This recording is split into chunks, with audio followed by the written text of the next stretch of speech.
Today we're going to be doing a bowstrung roof. The premise is that we've been dispatched on a working fire or smoke showing from a building at 1400 East Jackson. They'd like to go through even what happens beginning at dispatch, what's available to you. You have a tactical premise which is available. To be real honest, it's not something that I use a whole lot, predominantly because my area is so small that by the time that information loads, we're pretty much already arriving on scene. Dispatch information I don't usually find all that reliable. The information came from someone that was running out of a building, screaming into a cell phone, and at that point, the information that we get from the alarm room is usually third or fourth hand. When we leave the station, I am immediately looking for smoke. I'm looking for the color of smoke. I'm looking for volume of smoke. I'm also, this is the area where pre-fire plans or knowing your first due is really, really important. When an address comes in, I've been working downtown on this ladder truck for 20-something years, and so I'm fairly familiar with the area and the different buildings that we have here, and particular hazards that are associated with them. So we get dispatched. My best information that I get that's reliable to begin with is the on-scene report. I can take that information and tell what it is that the plan of attack is before we get there. Usually engines get there on scene before we do. That being said, you do have a tactical premise that you can look up. You can access other information, but like I said, knowing these buildings is the most important thing that you could probably do. Okay, this is the building. We're arriving on scene here. Out of these two smaller windows, we see smoke. My size up of this building is that it's old construction. I see that these are poured concrete columns. There is cinder blocks that are laid up in to those columns. It's a standard that with my engineers, we discuss that on commercial type structures. I instruct my engineers that I want them to select defensive spots from the get-go. If you don't grab a good defensive spot at the beginning, on commercial buildings, I expect that those things are going to turn sour, that those are going to go defensive at some point. And in doing so, I'm just forecasting that I'm going to need to have a good spot to do that. So I try to grab those spots as early as I can. If you don't, they're going to be littered with trucks and ambulances, and then it's to find a spot later or to reposition your truck is timely. So we've selected a spot here. As we get out, you'll see, typically I like to come 45-degree angles off of the corners of these buildings, safest place to be.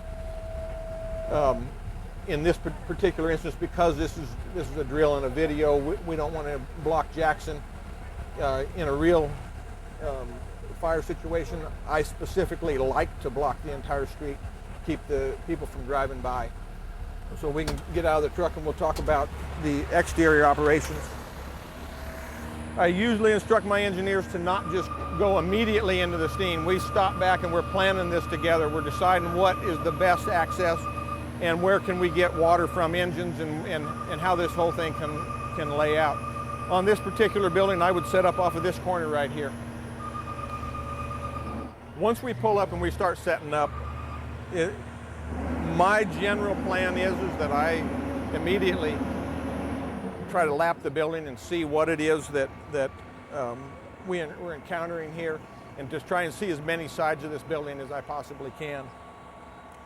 So my initial assessment is that would a 35-foot ladder fit on this building? Absolutely, but I'm more comfortable with setting up my stick and operating from the actual bucket on this particular building. Also, I've got a fifth man downtown, and pretty much as a standard operating procedure, I use my fifth guy on this to procure and bring a line to the roof with us. I try to get a hand line. We don't ask somebody else to do that for us. We just get it ourselves and bring it up, so that if we get into where we need one, then we have one. Also on this building, you can see a parapet there. Freestanding parapets are inherently dangerous in and of themselves. This building does, I would guess, have steel in that that makes it a little bit stronger. But you would not necessarily know that all of these buildings downtown are Bowstrungs, if they are, because the parapets are oftentimes high enough that you can't determine it from the ground. Again, knowing your building in advance. As we're raising the ladder on this, what we would do to prepare to come to this roof is we would decide what tools we're going to take. Unless stated otherwise, typically on any kind of commercial building, I take 2 saws. I wouldn't expect a metal application on this, so I would take two blades with a chainsaw, and then with a circular cutting saw with a wood blade on it. I would use a long pike pole. As you can see by looking at the roof, from the top plate to the very top of that roof, you may not be able to tell from the video, but that's probably over 15 feet. So I'm going to take long pike poles. As I scan this roof, one of the things, as soon as I get up to where I can see, here's some things I'm looking for. I'm looking for firewalls that penetrate this roof. I'm looking at the shape of this building.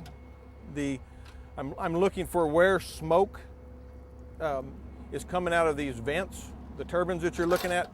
Typically on a building like this, the turbines that you see are venting interior storage space. On a lot of these buildings, you'll also see air conditioning units, which generally is indicative of a office space inside where the boss, where the chief is sitting, and he's entertaining clients for whatever product they may have for sale. The rest of it is just open space. So if you have a content fire very, very quickly, you can have exposure to the trusses on this particular building.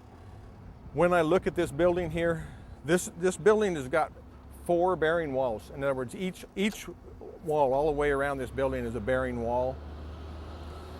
And I personally like to get off here and make my way to this front slope right here and sound my way, use good sounding techniques, and then I like to cut an inspection hole there. The reason I like these slopes on this type of building is because it allows me to look all the way down the whole length of this building. If you cut on the side, you could obviously tell that you would be able to look across this building, but you wouldn't be able to look in either direction to the side. So your best view of that, so that's where we like to cut our inspection holes, is on the ends here. Now when we're talking about doing an inspection hole, what am I looking for? I'm looking to try and see the volume of smoke, the type of smoke that I get out of there. I'm also, more than anything, trying to see if there's any kind of structure involvement in this. It is our standard protocol on these that if you have structure involvement, that we do not go to the interior of these buildings and we do not go to the roof of these buildings. So if I'm up here and I believe that it's just contents fire, then if the interior crew agrees with that, sometimes they get in there and there's enough smoke they can't see these trusses, and it gives me a pretty good look at these trusses from this end. If I can see them and I can demonstrate that there's not any flame impingement on them, or that they are not actually what is burning themselves, then we can move up and go decide where it is that we're going to cut based upon what kind of interior reports we're getting. The type of cut that we typically use or what I typically use is a louver cut. One thing of interest on these Bowstrung roof, and we'll go look at the interior later and see if I'm right, but typically on these things, your sheeting is actually laid out, the final, as they've broken the trusses down, and then they'll sometimes use purlins and then joists. Well, the sheeting follows the curve, and So your top cut is not usually parallel with the ridge line on this. Your top cut is usually comes down that slope, the top cut of your louver cut, and then you do your vertical cuts and your bottom cut, and then you will louver them, and it's typically not like it is on a residential house where you're louvering, your top cut is parallel to your ridge beam.